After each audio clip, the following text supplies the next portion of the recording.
Hello. Today we want to talk about a new task, Azure Resource Manager Web App Deployment task that has been released to a limited number of accounts on VSTS because it is under development. So if you look at the task briefly, then two things stands out. It is using the Azure Resource Manager APIs, and it is also using Web Deploy. So we have two applications that we want to show today. This is a ASP.NET 4 application. It has got a web application, test, it has got a database, and it also has a web job. And what we are going to do is we are going to build this using the VS build, then we are going to run unit tests, and then we are going to publish the artifacts so that they can be used in the release manager. So the build will start, and this is our release management definition. Here what we do is that we deploy the database first. The task supports both classic and resource manager APIs. Here we are using resource manager because this whole definition is based on the RM APIs. This is the location of the DACPAC file, and these are the details of the SQL server.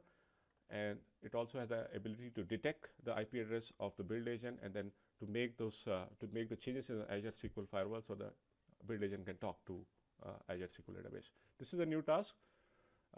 We have the subscription here. We have a pre-existing web app. So this task does not create a web app. It has to be created in the portal or by using scripts and by using the Azure PowerShell task. It can deploy to a slot. So in this case, we are deploying to the test slot. It is using the output from the build, a zip file. So these are the new features of the web deploy which have been provided here. So this one, what it does is that if there are files in the zip which are not present on the Azure web app, or the Azure web app has got extra files which are not there in the zip file, then those extra files will be deleted. This one is used to deploy the Azure web jobs or local database. And in this case, what we are saying is that do not deploy our Azure web jobs because we have already deployed them. So app data is where these web jobs show up. This takes app offline. It puts offline.html. This is for deploying virtual application which are application below the www root. And these are the extra params for MS deploy which can be provided here.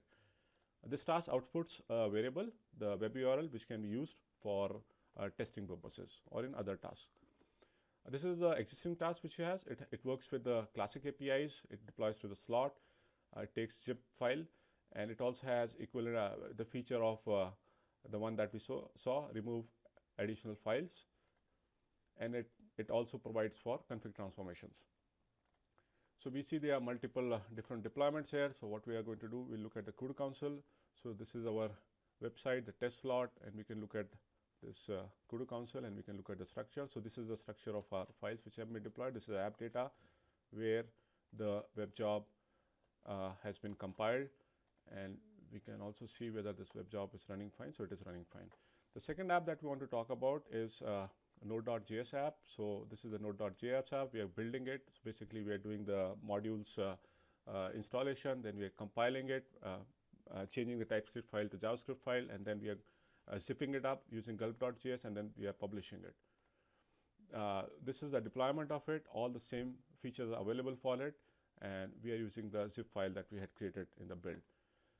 And this one is also been deployed successfully. If you go and look at our Azure portal, then this is where it is.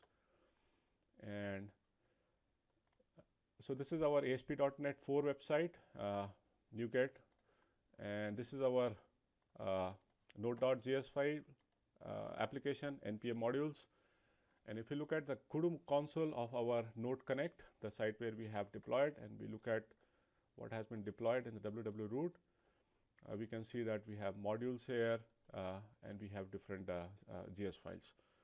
So we are going to enhance this task further, and some of the things that we are going to be doing is that we are going to make the whole process of creating the service principals in Azure very simple.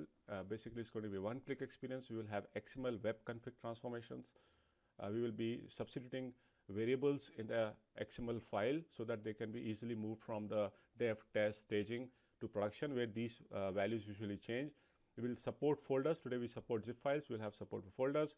ASP.NET Core 1 web applications or ASP.NET 5 applications are we'll have great support for them, and also we will have a JSON variable substitution ability in this task. And we will be also publishing all the deployment history to Azure so that people can go and check that. So these are the things which are in the pipeline. Once they are done, then this task will become available to all the accounts. Thank you very much.